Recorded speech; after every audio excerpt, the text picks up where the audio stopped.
तो गाइस नमस्कार, जोहार, आदाब, सत श्री अकाल। एग्जाम फाइटर नंबर 1 पे आप सभी का हार्दिक स्वागत है। और बात करेंगे जेपीएससी की नई ऑफिशियल नोटिस के बारे में। जी हाँ, अगर आप 14 जेपीएससी के लिए अप्लीकेंट थे, आप अगर आवेदन करना चाहते थे तो आपके लिए अच्छी खबर है कि डेट को एक्सटेंड कर दिया गया है, ऑफिशियल नोटिस आ गई है। अब जेट पर भी बढ़ेगा दबाव। जी हाँ, तो जेट का एग्जाम दिए गए कैलेंडर यानी 29 मार्च को होगा या नहीं, आज की वीडियो में इसी दो मैटर्स पे बात करेंगे। तो चलिए आगे बढ़ते हैं। ये कैलेंडर आपको दिखाना चाहेंगे। ये जेपीएससी का लेटेस्ट 2026 का एग्ज़ाम कैलेंडर है, जहाँ पे आप देखेंगे कि जो 14 जेपीएससी पीटी है उसका डेट यहाँ पे कितना दिया गया, 8 मार्च। यहाँ पर देखिए 8 मार्च को पीटी एग्ज़ाम का डेट दिया गया है। और वह भी जो लेटेस्ट जो डेट दिया है ऑनलाइन आवेदन करने का, उसको देखते हैं। वहाँ पे अभी क्या कर दिया है, वहाँ पे बढ़ाकर इसको 20 फरवरी तक कर दिया है।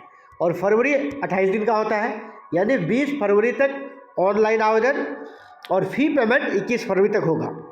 यानी 7 डेज ही फरवरी में बचते हैं। और आपको पता है कि लाखों फॉर्म गिरते हैं जेपीएससी पीटी के लिए।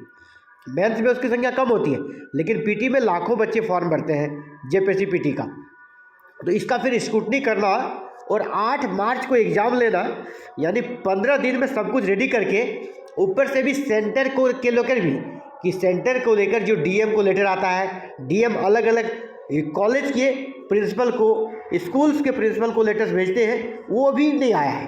यानी सेंटर्स के लिए भी कोई तैयारी अभी दिख नहीं रही है। और यहाँ पर 20 तक आवेदन करने का डेट बढ़ा दिया है और 21 तक आप यहाँ पर फी पेमेंट कर सकते हैं। तो ये तो लग रहा है कि जिस प्रकार पिछला कैलेंडर फेल हो रहा है अन्य एग्जाम्स का, अब जेपीएससी पीटी भी एक प्रकार से फेल हो गया है।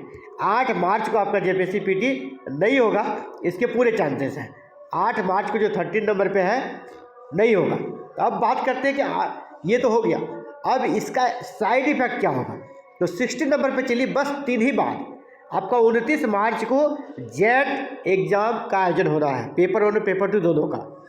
अब जेट पर इस पर क्या असर होगा, बिल्कुल जेपीएससी के प्राथमिकता में ऑलवेज जो अप पर रहता है, जिसको कि नंबर 1 स्थान दिया जाता है, वो जेपीएससी सिविल सर्विसेज को दिया जाता है। तो सिविल सर्विसेज का एग्ज़ाम को आगे बढ़ाने से ये जो जेट का एग्ज़ाम है वो नीचे जाएगा, वो आगे बढ़ जाएगा निश्चित रूप से, इसके पूरे चांसेस हैं।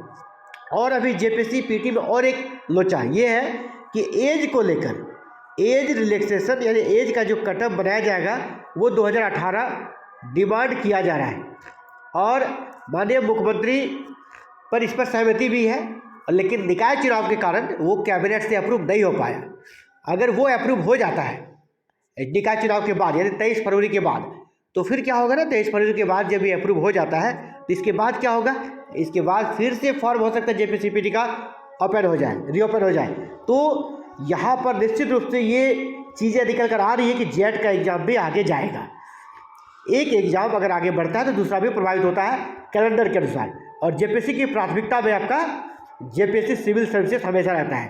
तो जेपीएससी सिविल सर्विसेज आपका पहला प्राथमिकता है और वो रहेगा। जेट आगे जाएगा, इसके लगभग अभी 70% चांसेस है। और जैसे जैसे अभी डेट नज़दीक आएगा ये 80, 90 और लास्ट में 100% आगे बढ़ेगा, इसके चांसेस बन जाएंगे। तो फिलहाल साथियों इस वीडियो में इतना ही, मिलते हैं नए वीडियो में एक नए अपडेट के साथ। Thank you.